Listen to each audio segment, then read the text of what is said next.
Welcome to my channel. Again, this is Roseanne Gonzalez, Dr. Roseanne Gonzalez, and I've just gone through 28 years of teaching, and I thought with Ignite Your Teacher Superpowers, I can be a forum, a platform to help you. Whether you're a new teacher or a veteran teacher, these are ideas that helped me in the last couple of years. Kids are constantly interacting, kids are constantly wanting more as far as, and I can't say entertainment, but as far as activity.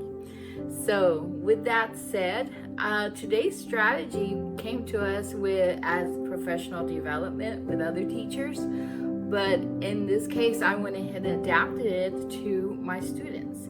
So you can take it one of two ways. It's called inner outer circle, or you can use lines. Okay, so what I mean by that is this is a way of keeping the kids interested, in other words.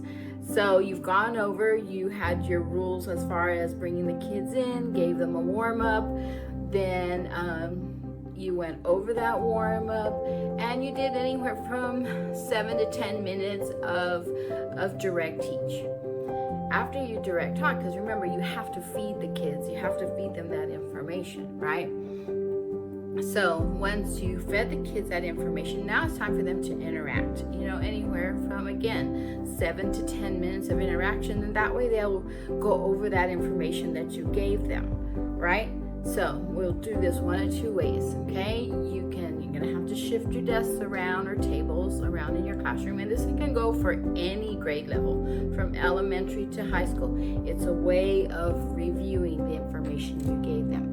Okay, so have the kids form two circles, one circle in the middle, one circle on the outside. You determine how you want to do that. You know who the talkers are, you know who are the ones that are really going to participate and help the others participate as well.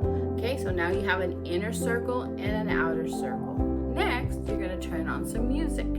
Okay, it could be Boot Scoot Boogie, it could be the electric slide, whatever you want, and it gets the kids interested, gets them happy and talkative. I know I was one that's like, don't talk, but in my case, I've learned how to get them talking about the right things. Okay, so you turn the music on, and one circle moves to one side and the other circle moves around the other way, and you play that music for about a minute and stop.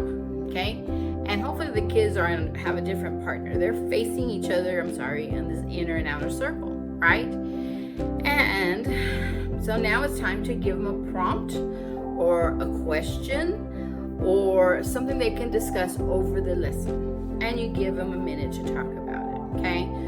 So let's say, for example, in the story, what was the main plot of the story? Okay, so they're discussing it, going on from there, and stop. Okay, so now one of two things. You can have them raise their hand to which two people really, came up with a great answer, or and it may not be the right answer, but it is them talking about it. They are going over this story in their head, or the concept, or the math problem, or the science concept, and whatever topic that you're working with. That's why I like this strategy in particular. So this is inner outer circle. Now they discuss it, talk about it, whatever. Okay, let's do it again. Okay, turn on the music and have them go around in circles, but hopefully not with the same person. Inner outer circle, like I said, you can have the inner circle going one direction, the outer circle going in another direction. Play that music for a couple of seconds or minutes and stop.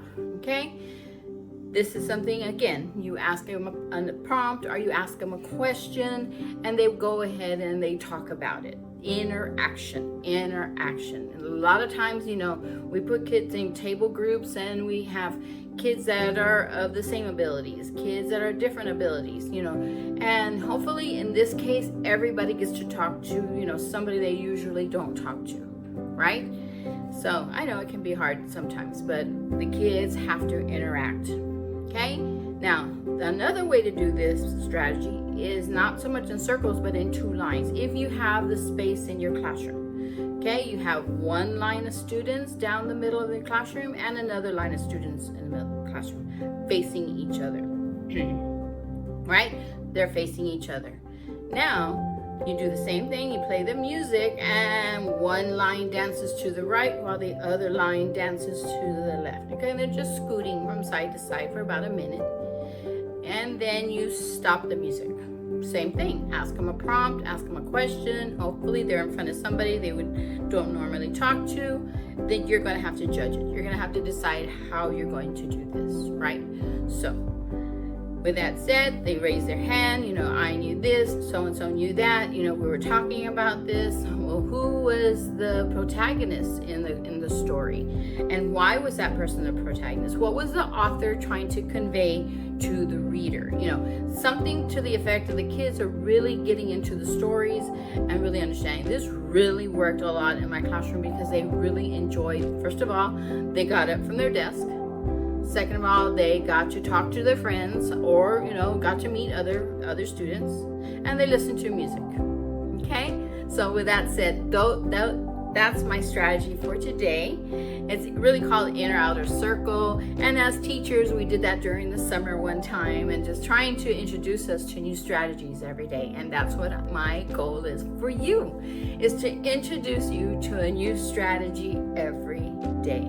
So with that said, I just want to remind you that you are an amazing teacher.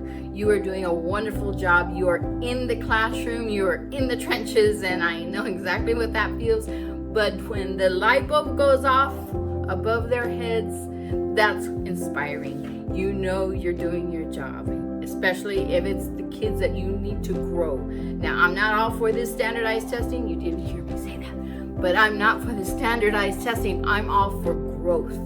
Have those kids grow.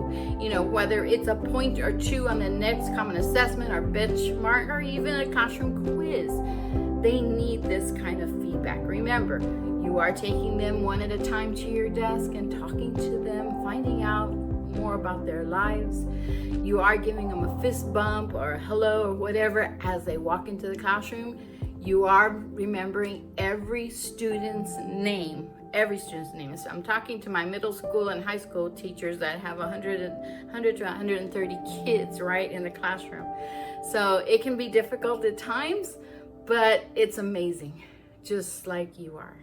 I want to remind you that I'm here for you, and I will give you a strategy as often as I possibly can so I can make sure that you have what you need. You have this toolbox. We are building this toolbox. So don't forget Lucky Ducky, don't forget Stare Bear, and now Inner Outer Circle. These are ideas that really, really helped in my classroom, and I'm getting ready to launch my first couple of books soon. So I'll keep you in touch with that, keep you posted, okay? Remember that you are amazing. This is Dr. Roseanne Gonzalez. I'll see you on the next one.